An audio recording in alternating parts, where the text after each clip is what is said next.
Welcome to A Veil of Crime. Tonight, we confront a figure who has haunted the human imagination for centuries. Some call him a messenger, others call him a monster. In every story, however, he carries the same chilling duty to take the soul at the final breath. His name is Azrael, the angel of death. But who is he really? A servant of God, a bringer of mercy, or the most feared angel of all? The name Azrael comes from Hebrew roots, often translated as help of God or whom God helps. But unlike archangels such as Michael or Gabriel, Azrael does not appear explicitly in the canonical Hebrew Bible or the New Testament. Instead, this legend grew out of later Jewish mysticism, Islamic theology, and centuries of folklore. In Jewish tradition, the earliest hints of an angel of death appear in rabbinic literature. The Talmud speaks of Malach HaMavet, literally, angel of death. This figure carried out divine judgment, striking down the wicked or simply ensuring that life came to its appointed end. In some stories, this angel was cruel and terrifying. In others, he was merely fulfilling his assigned duty. It is in Islamic tradition that Azrael's identity becomes fully developed. Known in Arabic as Azrael, he is one of the four archangels alongside Gabriel, Michael, and Israfil. His role is clear: to separate the soul from the body at the moment of death. The Quran does not name him directly, but references the angel of death, who is charged with seizing souls. Over centuries, Muslim scholars gave that angel a name: Azrael. In Islamic stories, Azrael does not act on his own. Instead, he follows the command of Allah, appearing at the moment appointed for each person's death. Some accounts describe him as immense in size, with eyes and tongues as numerous as the people living on earth. Each time a person dies, one of those eyes closes until none remain open. Other traditions say Azrael records the name of every soul in a great book. When the destined hour arrives, he strikes out the name, signaling the end. In Christianity, Azrael is less prominent. The canonical Bible does not mention him by name, though various apocryphal writings and later traditions reference an angel of death. In medieval Christian mysticism, Azrael occasionally appears as a shadowy counterpart to more familiar archangels. While Christians often emphasize the mercy of Michael or the messages of Gabriel, Azrael came to represent the inevitability of mortality. Some writers cast him as a grim and unwelcome visitor. Others, however, saw him as a comforter, guiding the soul gently toward its eternal rest. Throughout the Middle Ages, stories of Azrael spread across Europe and the Middle East. He was sometimes conflated with the Grim Reaper, that hooded figure carrying a scythe. Yet while the Grim Reaper is a largely European invention, Azrael's identity was far older, tied to religious traditions that spanned continents.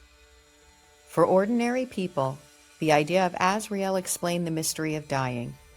Death was not random. It was carried out by a hand, unseen yet uncertain. This gave meaning to the moment of passing, even if that meaning was wrapped in terror. Protective prayers and charms were sometimes used to ward off Azrael's sudden arrival.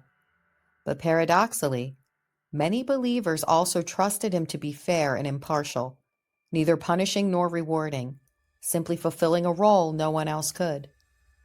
Here, under the veil of crime, Azrael becomes more than a figure of faith. He becomes the ultimate executioner, the one who delivers the final sentence on all humanity. Unlike human judges, his verdict cannot be appealed. Unlike human executioners, he acts without malice or passion. If we think of crime in its most universal sense, the theft of life, Azrael is both witness and actor. For some, this makes him terrifying, the angel who commits the greatest crime. For others, it makes him merciful, the angel who frees the soul from the prison of the body. Writers, poets, and mystics have long grappled with Azrael's image.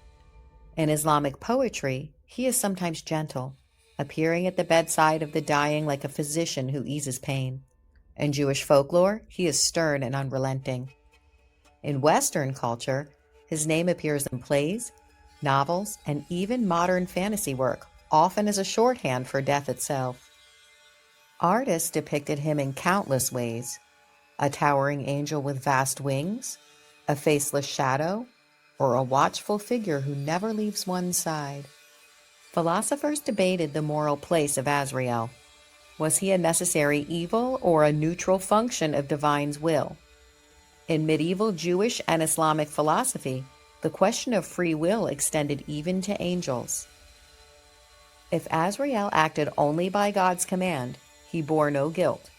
If he had choice, then his role blurred the line between justice and crime.